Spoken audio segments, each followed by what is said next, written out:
Hi, today I want to chat with you about the Tet Offensive. In order to do that, I'd like you all to have your book open to page 442. So you'll want to pause this a minute if you don't have your book with you, because I'm going to be following along on page 442. The Tet Offensive. It wasn't always called the offensive. Tet is a holiday. It's a celebration. It's their Lunar New Year. People celebrate with parades. They still celebrate it in Vietnam today. It's a colorful, festive time. Families get together. Um, it's kind of a combination of our New Year's Eve, 4th of July, and because it's warmer there, everybody is outside. So this took place on Tet, the day. So it's the name now is the Tet Offensive. Okay, so look at the map that's on page 442, or you can look at this one. The Tet Offensive is a surprise attack on U.S. military bases and more than 100 cities and towns in South Vietnam. Think about this for a minute. How could this possibly be that they could pull off a surprise attack in all of these places in South Vietnam? South Vietnam is the area that we controlled. That was to be our friendly area. Yet the North Vietnamese, and the Viet Cong, the people that support communists and live in the South, were able to surprise us with this. That is amazing, and it also has to send you a message. So how were they able to pull this off? Well, what they did in preparation, of course, we'll start with the Ho Chi Minh Trail. The Ho Chi Minh Trail, they had been bringing in supplies down to the south.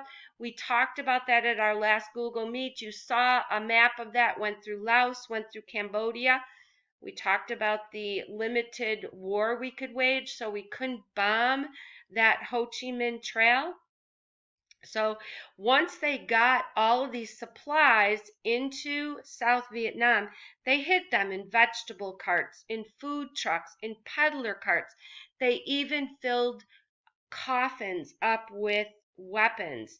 And they went through the city, and the soldiers didn't think anything of it because it was the Tet holiday. People often came into the cities, often came there to celebrate.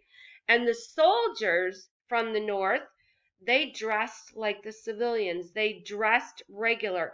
And then at the appropriate time, they threw it off. They got out the weapons. This was well planned. So then we look at who won. Did the Communist or Viet Cong win? Well, they gained no cities from this. They lost 45,000 soldiers. The South Vietnamese, they lost about 2,300 soldiers.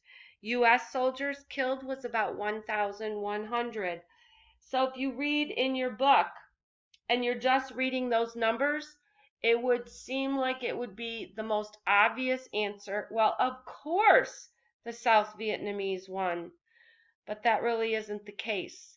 Yeah, we won in body count, but not in anything else. And let me explain why. This Tet offensive was said to have turned been the deciding factor in people turning against Vietnam. Because prior to Tet, General Westmoreland had said, "We turned the corner. Victory is in sight. Yeah, just hang in there with me just a little bit longer. We've got them exactly where we wanted."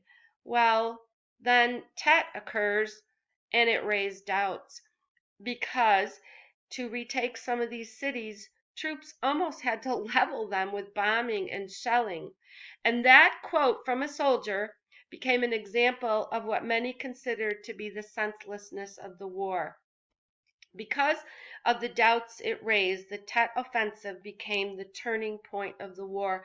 In other words, What were we doing? We were destroying their villages. Napalm, search and destroy. Tet, we destroyed these villages, killed 45,000 more Vietnamese. We had to pretty much go in there, level it. The people were starting to hate us. Everybody started questioning, what were we doing there? Then one more thing happened, and we'll talk about this next week. It's the My Lai massacre. So what I want you to do now is watch the video on the Tet Offensive. I have a few questions that I'll ask you on that. Read it in your book. One more thing I need to tell you is that General Westmoreland, after the Tet, came to President Johnson and said, I'm sure we can win this. Give me another 206,000 soldiers. And to that, President Johnson said no. And when President Johnson said no, all the soldiers there knew it was over. They just knew it was over. He's not sending help for them.